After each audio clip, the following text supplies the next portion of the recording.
Good morning. Mackenzie Johnston with Tri-State Livestock News, bringing you your Friday morning headlines concerning fair cattle markets. Sponsored by Sandhills State Bank, the most committed brand in banking, and Sandhills Beef Company, American producers feeding Americans because monopolies won't get us anywhere. To learn a little bit more about Sandhills Beef Company, head on over to their website, sandhillsbeefco.com. According to the Washington Post, yesterday, President-elect Joe Biden chose Representative Deb Haaland of New Mexico, a member of the Laguna Pueblo tribe, to serve as the first Native American cabinet secretary and head the Interior Department. For weeks now, tribal leaders and activists around the country, along with Democratic figures, have urged President-elect Biden to pick Haaland. With Haaland's nomination, Indigenous people will for the first time in their lifetime see a Native American at the table where some of the highest decisions are made. In this role, Haaland will oversee roughly 1/5 of the land in the United States. Haaland comes from New Mexico, a state that is well known for their oil and gas production. Despite this fact, Haaland plans to transform the Interior Department from a champion of fossil fuel development into a promoter of renewable energy and policies to mitigate climate change.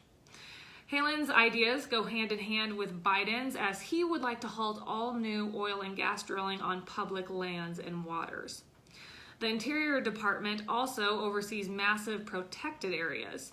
Approximately 109 million acres of wilderness, 422 national park sites, national monuments, and wildlife refuges. Furthermore, the department protects 1,000 endangered species.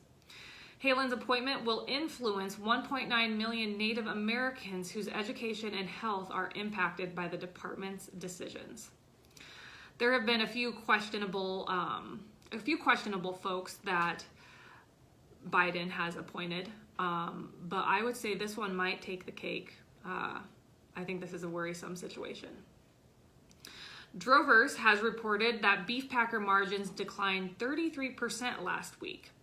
Even with that significant drop, they are still making profits of $332 per head, according to Sterling Beef Profit Tracker. The week before, they were making a hefty $490 per head. Packer margins slipped due to a $20 per hundredweight decline in the beef cutout, which averaged $217.90. Cattle feeding margins took a big hit with a drop of 90% from $108 per head 2 weeks ago to just $10 per head last week. Obviously, cattle feeders are less than thrilled with this decline, as fundamentals show that the market should be much better than the prices they are actually receiving. Last week, cash cattle prices declined by about $3.50 per hundredweight to an average of $106. On top of that, feed costs are $15 per head higher, and feeder steer prices are averaging $30 per head higher, all contributing to reduced profit margins for feeders. Cash cattle prices were about $13 per hundredweight lower than the same week back in 2019. A year ago, cattle feeders were making a profit of $68 per head. Reuters has reported that as of yesterday, December 17th, Cargill temporarily closed its Guelph, Ontario beef processing plant due to a COVID-19 outbreak among its workers. The plant employs approximately 950 people. 82 workers have tested positive and 129 other workers are quarantining. The workers will continue to be paid while they are absent. Cargill's Guelph, Ontario plant processes about 1,500 head of cattle per day. The company, who voluntarily closed its doors, has not the company has not come out and said when they will be reopening their plant.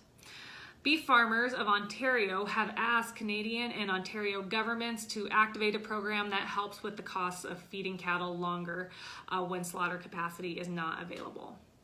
Meeting Place has reported that South Dakota has created a grant program for small processors. In a speech at the state capitol in Pierre, South Dakota, Governor Kristi Noem announced that a new $5 million grant program will be available to small processors that provide services to South Dakota-based producers. This program is aimed at boosting the state's capacity to produce meat products originating within the state. Grant money can be used to pay for facility improvements, acquiring new equipment, or other upgrades. Noam also reported that South Dakota officials are working with USDA to offer the state's farmers and ranchers the opportunity to sell their products across state lines. What a fantastic concept.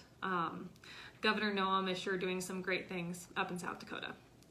Finally, National Beef Wire reported yesterday that choice box beef ended the day at $209.51. That was up $2.29. And select box beef ended the day at $193.70, and that was up $1.61. That is all I have for you guys this morning. I hope everyone had a fantastic week. Have yourself a wonderful weekend, and I will see everyone on Monday morning.